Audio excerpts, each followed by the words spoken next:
ଚତୁର୍ତ୍ରିଂଶ ଅଧ୍ୟାୟ। ଯଶଚନ୍ଦ୍ର ରାଜା ଓ ଦୀନବନ୍ଧୁ ଉତା ସମ୍ବାଦ।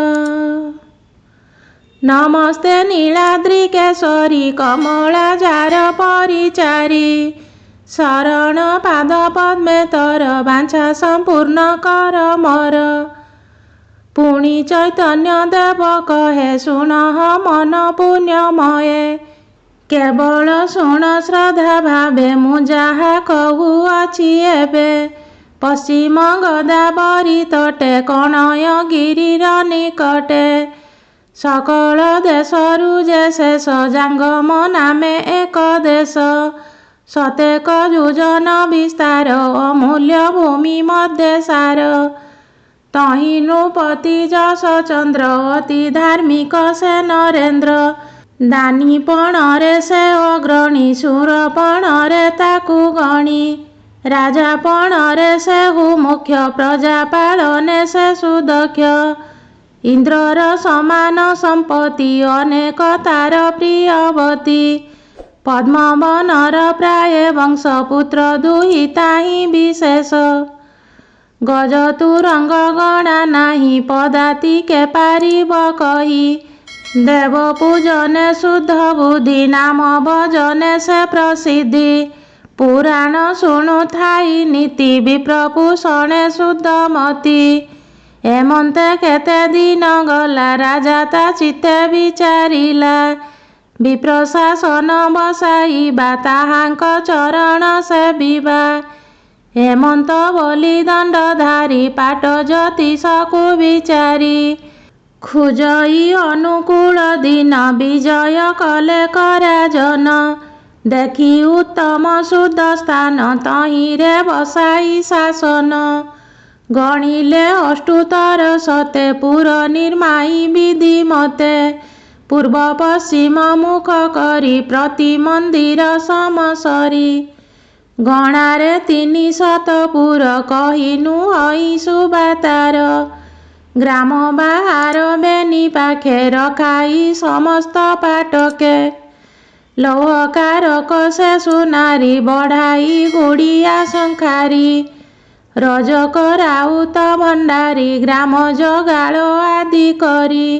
ଅନେକ ଧନ ବିଧ୍ୱଂସିଲେ ଅନୁରୂପରେ ବସ୍ତି କଲେ, ଗ୍ରାମ ବାହାରେ ଶିବ ଆଳ ଆବର ଚଣ୍ଡିକା ଦେଉଳ। ଗ୍ରାମ ମଧ୍ୟରେ ବିଷ୍ଣୁ ସ୍ଥାନ କେ କହୁ ମଣ୍ଡପ ଶୁଭନ, କରାଇ ସେ ମହାରାଜନ ବରଣ କଲେ କ ବ୍ରାହ୍ମଣ।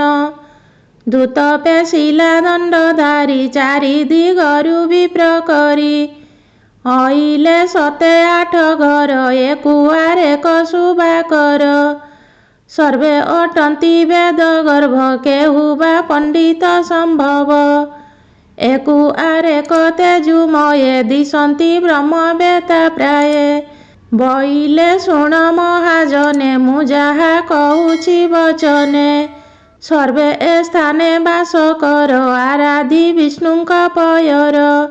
ଶୌଚବନ୍ତ ଶୁଦ୍ଧ ମନେ ହୁମ କରିବ ପ୍ରତିଦିନେ, କେବଳ ବିଷ୍ଣୁ ପ୍ରୀତି ଅର୍ଥେ ଅନ୍ୟ କଳ୍ପନା ନାହିଁ ଚିତ୍ତେ। ଏତେକ ମାଗୁଣି ମହର ଏହା କରିବ ବିପ୍ରବର, ଯେ ତୁମ୍ଭ ଅନ୍ନ ବସ୍ତ୍ର ମାନ ତାହା ଖଞ୍ଜିବେ ଭଗବାନ। ତାହା ଶୁଣିନ ବିପ୍ର କେତେ ସମ୍ମତି ଦେଲେ ଯେଝା ମତେ, ରହିଲେ ସେହି ପୁରେ ଯାଇ ଅତି ଆନନ୍ଦ ମନ ହୋଇ। ତା ଦେଖି ସେ ମହାରାଜନ ଖଞ୍ଜିଲେ ସମ୍ପୂର୍ଣ୍ଣ ଭୋଜନ, ଯେଝା କୁଟୁମ୍ବ ଅନୁରୂପେ ଧନ ତଣ୍ଡୁଳ ଦେଲେ ଆପେ। ଶିବ ଚଣ୍ଡିକା ପୂଜା ମାନ ବିଷ୍ଣୁଙ୍କ ଚରଚା ବିଧାନ, ଖଞ୍ଜିଲେ ବିଧିମତ କରି ତୁଳସୀ ଆରୁପଣ କରି। ଡକାଇ ପାଟକ ମାନଙ୍କୁ ଅନେକ ଧନ ଦେଲେ ତାଙ୍କୁ, ବଇଲେ ବିପ୍ରଙ୍କ ଚରଣେ ସେବା କରିବ ଅନୁକ୍ଷଣେ। ଜଳର ନିମନ୍ତେ ପୋଖରୀ ଖୋଳାଇ ଦେଲେ ଯତ୍ନ କରି, ସର୍ବ ପ୍ରତିଷ୍ଠା ବିଧି କଲେ ବିପ୍ରଙ୍କ ହସ୍ତେ ଦାନ କଲେ। ଘୃତ ଚନ୍ଦନ ଆଦି ଯେତେ ଖଞ୍ଜିଲେ ହୁମର ନିମନ୍ତେ, ଯୁଗାଇ ବିପ୍ରଙ୍କ ଛାମୁରେ ଚଳି ନ ଗଲେ ନୃପବରେ। ଶୁଣ ସୁମନ ଶୁଦ୍ଧ ଚିତେ ଏଥି ଉତାରୁ କଥା ଯେତେ। ବ୍ରାହ୍ମଣେ ବିଷ୍ଣୁ ପ୍ରୀତି ଅର୍ଥେ ହୁମ ଯେ କଲେ ନିତ୍ୟ ନିତ୍ୟ। ପ୍ରଭାତୁ ଉଠି ସ୍ନାନ କରି ଦ୍ୱାଦଶ ତିଳକ ହିଁ କରି। ପଦ୍ମ ପୁଷ୍ପର ଯେ ମୁଦ୍ରାକ୍ଷ ସ୍ଫଟିକ ମାଳା କାହା ବକ୍ଷ। ତୁଳସୀ ମାଳା କାହା ଗଳେ ବିଭୂତି ଚନ୍ଦନ କପାଳେ। ହସ୍ତରେ କୁଶ ଗଡ଼ୁ ପାତ୍ରି ପିନ୍ଧି ସୁଝୀନ ବସ୍ତ୍ର ଧୋତି। ଶିବଙ୍କୁ ଦର୍ଶନ କରି ବିଷ୍ଣୁ ପ୍ରତିମା ପୂଜା ସାରି। ବସନ୍ତି ଯେଝା ଘରେ ଯାଇ ହୁମ କରନ୍ତି ବେଦ ଧ୍ୟାଇ। ଆସନ ପାଦାସନ ବିଧି ଅଙ୍ଗ ଆସନ ଭୂତ ଶୁଦ୍ଧି। ଯେ ଷଡ଼ ଚକ୍ର ସ୍ଥାନ ମାନ ଛୁଇଁନ ନାସିକା ଶ୍ରବଣ। ଶୁଦ୍ଧ କରନ୍ତି ନିଜ ଗାତ୍ର ବେଗେ ଲଗାନ୍ତି ଅଗ୍ନିହୋତ୍ର। ସକାଳେ ବିଷ୍ଣୁ ପ୍ରୀତି ଅର୍ଥେ ହୁମ କରନ୍ତି ବିଧି ମତେ। ଏହି ପ୍ରକାରେ ପ୍ରତିଦିନ କରନ୍ତି ସର୍ବ ବିପ୍ରଗଣ। ଅଷ୍ଟ ଦିନରେ ରାଜା ଥରେ ବିଜୟ କରନ୍ତି ସେ ପୁରେ। ବିଷ୍ଣୁଙ୍କୁ ଦଣ୍ଡବତ କରି ତାହାଙ୍କ ଆଶୀର୍ବାଦ ଧରି। ଦାରିଦ୍ର୍ୟ ତଣ୍ଡୁଳ ତୁଳସୀ ଧରି ଆନନ୍ଦେ ମୁଣ୍ଡେ ଖୋସି। ବିଷ୍ଣୁ ଶଙ୍କର ଦର୍ଶନ ଘେନି ପ୍ରସାଦ ପାତ୍ର ମାନ। ସମସ୍ତ ଜାଗ୍ରତ କରାଇ ଚଳି ନ ଯାନ୍ତି ନର ସାଇ। ପୁଣି ହୁଅନ୍ତେ 8 ଦିନ ଆସି କରନ୍ତି ଦର୍ଶନ। ଏମନ୍ତେ କେତେ ଦିନ ଗଲା ତା ଯଶ ଜଗତେ ପୁରିଲା। ପୁଣ୍ୟ ହିଁ ବଢ଼ିଲା ବହୁତ ବିପ୍ରେ ହଇଲେ ତେଜୁବନ୍ତ। ଏମନ୍ତ କେତେ ସମ୍ବତ୍ସର ଉତାରୁ ଶୁଣ ନୃପବର। ସେ ଯଶ ଚନ୍ଦ୍ର ମହାରାଜା କରାଇ ବହୁତ ତରିଜା। ସଙ୍ଗେ ଅନେକ ସଙ୍ଗୀ ଧରି ଗଜ ତୁରଙ୍ଗ ଆଦି କରି। ପ୍ରବେଶ ବିଷ୍ଣୁଙ୍କ ଭୁବନେ ଗ୍ରାମେ ପୁରିଲେ ଲୋକମାନେ। ଯେ ଦାଣ୍ଡ ବାଡ଼ି ଆଦି କରି ରହିଅଛନ୍ତି ଜନପୁରୀ। ହେମନ୍ତ ବେଳେ ବିପ୍ରଗଣ ଅକ୍ଷତ ତଣ୍ଡୁଳ ଧରିଣ। ଯାଇ ଭେଟିଲେ ଦଣ୍ଡଧାରୀ ଅନେକ ଆଶୀର୍ବାଦ କରି। ଭେଟୁ ଯେ ଅଛନ୍ତି ବ୍ରାହ୍ମଣ ଏମନ୍ତ ବେଳେ କଥା ଶୁଣ। ଦିନେ ଯେ ଦ୍ୱିଜ ବର ଘର ଏକଇ କୁଳବଧୂ ତାର। ଦଇବେ ଅତ୍ୟନ୍ତ ସୁନ୍ଦରୀ ଯୁବା ବୟସ ମନୁହାରୀ। ମୂତ୍ର ପିଡ଼ିଲା ଆଣ୍ଟେ ତାକୁ ବିଚାର କଲା ତା ମନକୁ। ଦାଣ୍ଡ ବାଡ଼ିରେ ଲୋକମାନେ ପୂରିଣଛନ୍ତି ସର୍ବସ୍ଥାନେ।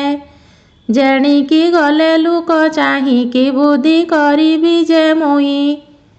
ଏମନ୍ତେ ବିଚାରି ମନରେ ମୁତିଲା ସେ ହୁମ କୁଣ୍ଡରେ। ପାଉଁଶ ଘୋଡ଼ାଇଣ ଦେଲା ନିଶ୍ଚିନ୍ତ ହଇଣ ରହିଲା।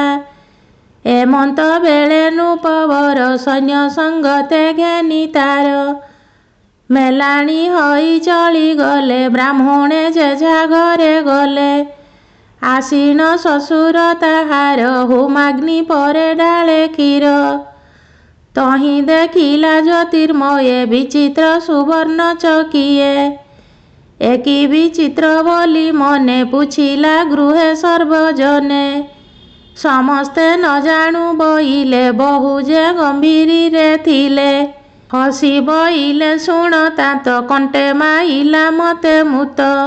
କେଣେ ତ ବାଟ ନ ପାଇଲି ହୁମାଗ୍ନି କୁଣ୍ଡରେ ମୁତିଲି।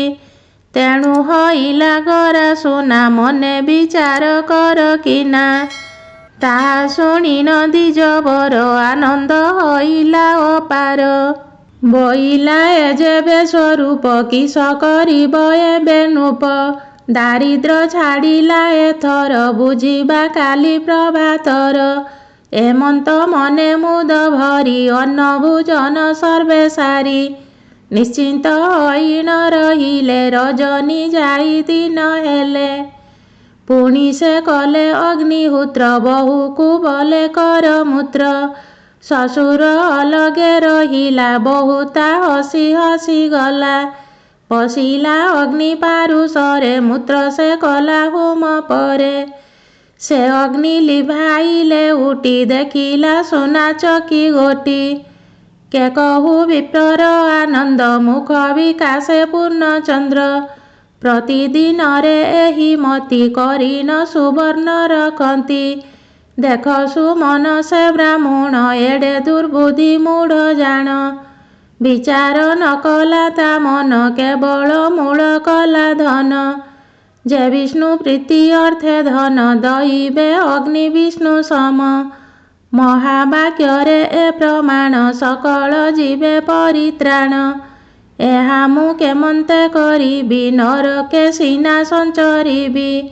ଏମନ୍ତେ ମନେକ ବିଚାରି କେବଳ ଧନ ମୂଳ କରି। ପ୍ରତିଦିନରେ ଏହି ମତି କଲା ଯେ ଚଣ୍ଡାଳ ଦୁର୍ମତି। ତାହା ଜାଣିଲେ ସେ ଗ୍ରାମରେ ସୁବର୍ଣ୍ଣ କଲେ ପ୍ରତି ଘରେ। ସେ ପୁଣ୍ୟ ହୋମ ନାଶ କଲେ ସମସ୍ତେ ବିଷ୍ଣୁ ଦ୍ରୋହୀ ହେଲେ। କେହି ନ ବୋଲନ୍ତେ ଏମନ୍ତ କରିବା ନୁହଁ ଉଚିତ। ସର୍ବେ ଅଜ୍ଞାନ ବୁଦ୍ଧି କଲେ ଅମୃତ ଭାଣ୍ଡେ ସୁରା ଦେଲେ। ଶୁଣ ହେ ମନ ପୁଣ୍ୟମୟେ ଏଥି ଉତାରୁ ଯେ କଥାଏ। ସେ ଗ୍ରାମେ ଏକଇ ବ୍ରାହ୍ମଣ ଅତି ଦରିଦ୍ର ସେ ହୁପୁଣ।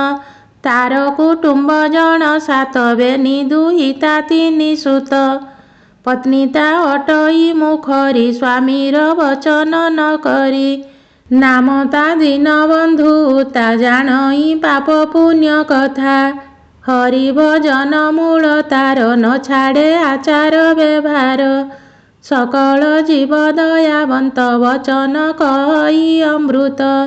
ନିଷ୍କାମୀ ନିର୍ଲୋଭୀ ନିର୍ଭୟେ କେବଳ ସଦାନନ୍ଦମୟେ। ନୀତି ତା ଯୁଗ ସେବା ମାନ ଯେ ଯାହା ଖଞ୍ଜନ୍ତି ରାଜନ। ତହିଁଚ ଉଠେ ଦିଏ ଦାନ ବାକି ଯା କରଇ ଭୋଜନ। ଦୁଃଖୀ ଦରିଦ୍ର ଯେବା ଆସି ତାହାଙ୍କୁ ଭୋଜନ ପ୍ରକାଶୀ। ସେ ଅନ୍ନ ଦେଇ ତାଙ୍କ ପାଶେ ଆପଣେ ରହେ ଉପବାସେ। ତହିଁ ସୂଚନା ନାହିଁ ତାର ବିପ୍ରଙ୍କୁ କରି ନିରିଭର। କେବଳ ଶ୍ରୀହରି ଭଜନ ପ୍ରଭୁରେ ଦେଇଥାଏ ମନ। ଏମନ୍ତେ କେତେ ଦିନ ଠାରେ ବସିଛି ହୋମ କରିବାରେ। ଆସନ ନିଷ୍ଠା ସେହି କରି ଶ୍ରୁବେ ଯେ ଘୃତ ଅଛି ଭରି। କୁଣ୍ଡରେ ବେଦ ମନ୍ତ୍ର ଧ୍ୟାଇ ଅଗ୍ନି କୁଣ୍ଡରେ ସେ ଢାଳଇ। ଏମନ୍ତ ବେଳେ ପତ୍ନୀ ଆସି କହଇ ମୃଦୁ ମୃଦୁ ହସି। ବଇଲା ଶୁଣ ପ୍ରାଣେଶ୍ୱର ଦାରିଦ୍ର୍ୟ ଛାଡ଼ିବ ଆମ୍ଭର। ଆଜ ମୁଁ ପ୍ରଭାତ ସମୟେ ଗଲି ପଣ୍ଡାକ ଘର ଯାଏ। ଯେଣେ ଚାହିଁଲେ ଘର ବାଡ଼ ସୁବର୍ଣ୍ଣ ଦିଶେ କୁଢ଼ କୁଢ଼। ତା ଦେଖି ହେଲି ଆଚମ୍ବିତ ପୁଛିଲି ପଣ୍ଡାଙ୍କ ଅଗ୍ରତ। ସେ ମତେ ନ କହିଲେ କିଛି ପଣ୍ଡାଙ୍କ ପତ୍ନୀକୁ ମୁଁ ପୁଛି। ସେ ମତେ କହିଲେଟି ଯାହା ଶୁଣ ମୁଁ କହୁଅଛି ତାହା। ହୋମ ଯେ ସରିଲା ଉତାରେ ମାଇପେ ମୁତନ୍ତି ତହିଁରେ। ତହୁଁ ସୁବର୍ଣ୍ଣ ହୁଏ ଜାତ ମିଥ୍ୟା ନୁହଁ ଏହୁ ସତ୍ୟ। ପ୍ରତିଥରରେ ଏହା କରି ସୁବର୍ଣ୍ଣ ମାନ ଅଛି ପୁରୀ। ଆମ୍ଭେ ଯେ ତେମନ୍ତ କରିବା ଦାରିଦ୍ର୍ୟ ଦୁଃଖ ତରି ଯିବା। ଏମନ୍ତ ଶୁଣି ସେ ବ୍ରାହ୍ମଣ ଛୁଇଁଲା ପୃଥିବୀ ଶ୍ରବଣ। ରୁମ ଉଦ୍ଗମ ଅଙ୍ଗେ ତାର କମ୍ପିଲା ଚିବକ ଅଧର। ଖର ନିଶ୍ୱାସ ଊର୍ଦ୍ଧ୍ୱେ ଛାଡ଼ି ମସ୍ତକେ ବେନି କର ଯୋଡ଼ି। ବଇଲା କି କହିଲୁ ମତେ ଏ ପାପୁ ତରିବି କେମନ୍ତେ। ଯେ ବଣ ହୋମ ଆରୁପଣ ହଇଲା ସେଠି ନାରାୟଣ। ସାକ୍ଷାତେ ପ୍ରଭୁ ବି ଯେ ଏଥେ ଏହା ତୁ ବଇଲୁ କେମନ୍ତେ। ଶୁଣି ତା ପତ୍ନୀ କ୍ରୋଧ ଭରେ କହିଲା ସ୍ୱାମୀର ଆଗରେ। ଜାଣିଲି ତର ବିପ୍ରପଣ ତାଙ୍କଠାରୁ କି ବଡ଼ ଜଣ। ଏ ଗ୍ରାମେ ଭଟ୍ଟ ମିଶ୍ର ଘର ତିହାଡ଼ି ଷଡ଼ଙ୍ଗୀ ଆବର। ଯେ ପଣ୍ଡା ପାଣିଗ୍ରାହୀ ଦାସ ଏଥକୁ ଆରେକ ବିଶେଷ। ଏମାନେ କଲେ ଯେ ଯା ମତେ ତୁ ନାହିଁ କରୁ କିମ୍ପା ମତେ। କରିବା ପଛେ 5 ଦିନ ଭାଗ୍ୟେ ଯା ମିଳିବ ସୁବର୍ଣ୍ଣ। ଖାଇ ବଞ୍ଚିବା ସମ୍ବସରେ ଶୁଣି ବ୍ରାହ୍ମଣ କ୍ରୁଧ ଭରେ ବଲେ ନ ବଲ ଆଉ ମତେ ଜୀବନ ହାରିବି ସାକ୍ଷାତେ। ତା ଶୁଣି ବ୍ରାହ୍ମଣୀ ବଇଲା କାହିଁକି ଏଡ଼େ କାଷ୍ଠା ହେଲା ଏକଥା କହ କି ନା ମତେ ତେବେ ମୁଁ ଯିବଇଁ ପରତେ। ତା ଶୁଣି ବଲଇ ବ୍ରାହ୍ମଣ ଅଜ୍ଞାନୀ ପାମରିଲ ଶୁଣ ସେ ସର୍ବେ ବଡ଼ ଜଣ ଜାଣ ମୁଁ ନୁହେଁ ତେମନ୍ତ ବ୍ରାହ୍ମଣ ମହର ଥିଲେ ଗ୍ରାମ ଥିବ ମୁଁ ଗଲେ ପାତାଳେ ପଡ଼ିବ ଆଉ ନ ବଲ ମତେ କିଛି। ତା ଶୁଣି ବଲଇ ମୃଗାକ୍ଷୀ ଏକଥା ଯେବେ ସତ୍ୟତର ଦେଖାଅ ମହର ଆଗର ନହିଲେ କର ତୁ ସୁବର୍ଣ୍ଣ ଖାଇ ବଞ୍ଚିବା କିଛି ଦିନ। ଶୁଣି ବ୍ରାହ୍ମଣ କ୍ରୁଧ ହୋଇ ଦହନ ଅନଳ ଲିଭାଇ ଅନ୍ନ ଭୋଜନ ସେ ନ କରି ଶୋଇଲା କୁଶାସନ ପାରି। ବ୍ରାହ୍ମଣୀ ପୁତ୍ର ପୌତ୍ରୀ ଧରି ଶୋଇଲା ଋଷିଣ ଗମ୍ଭୀରି ନ ଭକ୍ଷି ଅନ୍ନ ପାଣି କେହି ଯେଝାରେ କ୍ରୁଧ ମନ ହୋଇ। ଏମନ୍ତ ଗଲା କେତେ ଦିନ ତାହା ଜାଣିଲେ ଭଗବାନ ସେ ବିପ୍ର ପାରୁଷରେ ଆସି ରଙ୍ଗ ଅଧରେ ମନ୍ଦ ହସି ବଇଲେ ଶୁଣ ବିପ୍ରବର ତମନେ ସଂଶୟ ନ କର ତୁ ଯାହା ବଇଲୁ ବଚନ ସେ କଥା କେବେ ନୁହେଁ ଆନ।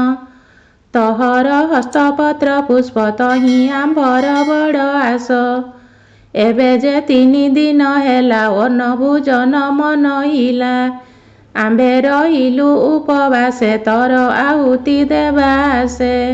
ତୁ ଯେତେବେଳେ ଶୁଦ୍ଧ ଚିତ୍ତେ ମନ୍ତ୍ର ଉଚାରି ଜିହ୍ୱା ଗତେ ଅନଳ କୁଣ୍ଡେ ଘୃତ ଦେଉ ଆମ୍ଭେ ତ ଅତି ସୁଖ ପାଉ ଏକଥା ସତ୍ୟ କରି ଘେନ ଉଠି ତୁ କର ହେ ଭୋଜନ।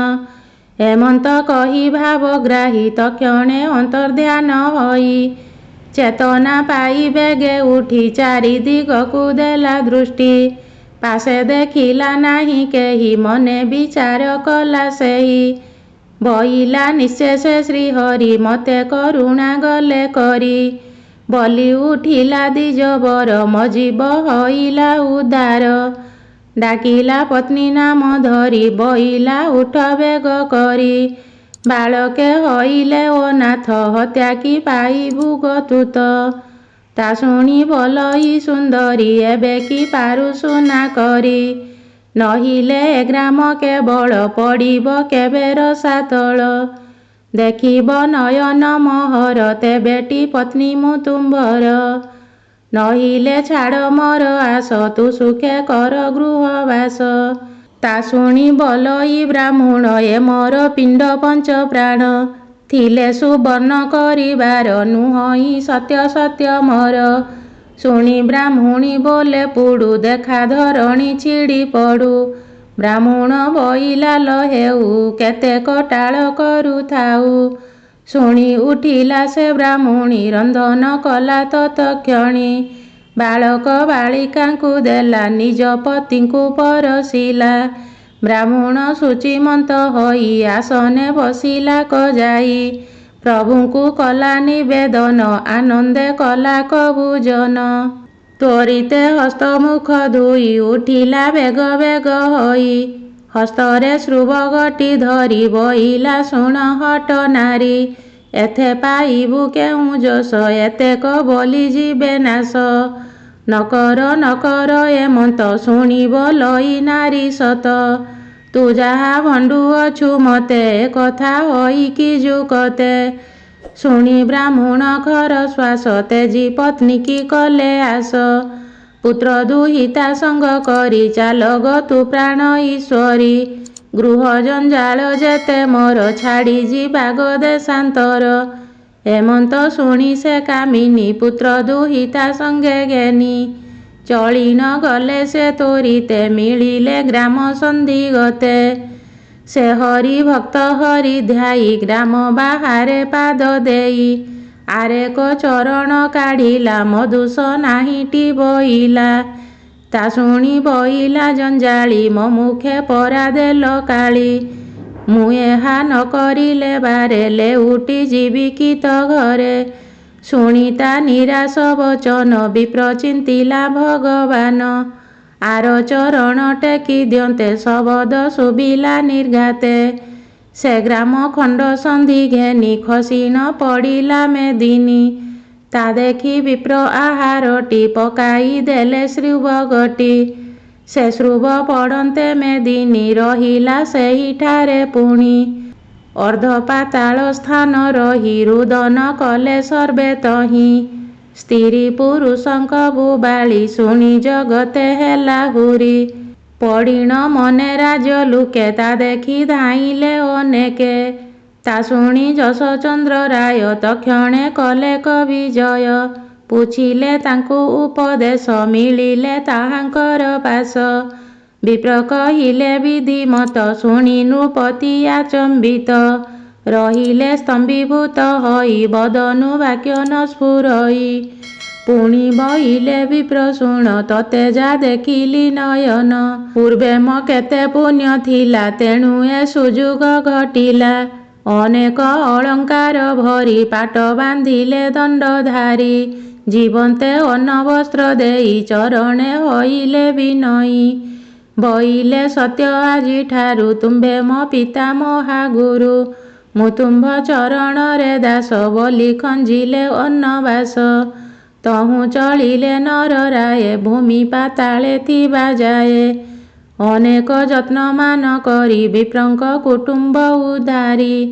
ସବୁଙ୍କୁ ଜୀବଦାନ ଦେଇ ବିଜୟ କଲେ ନର ସାଇଁ। ଆଜହୁଁ ସେ ଭୂମି ପାତାଳେ ରହିଅଛଇ ମହି ତଳେ। ଶୁଣ ସୁମନ ନୃପନାଥ ଦୃଢ଼ତା ମହିମା ଏମନ୍ତ। ସେ ବିପ୍ର ଅନ୍ତିମ କାଳରେ ଲୀନ ହୋଇଲା ହରିଠାରେ। କହଇ ବିପ୍ର ରାମଦାସ ମୂଳଟି ଅଟଇ ବିଶ୍ୱାସ। ସେ ହରି ପଦ୍ମପାଦ ତଳେ ମୋ ଚିତ୍ତ ରହୁ ପ୍ରେମ ବଳେ।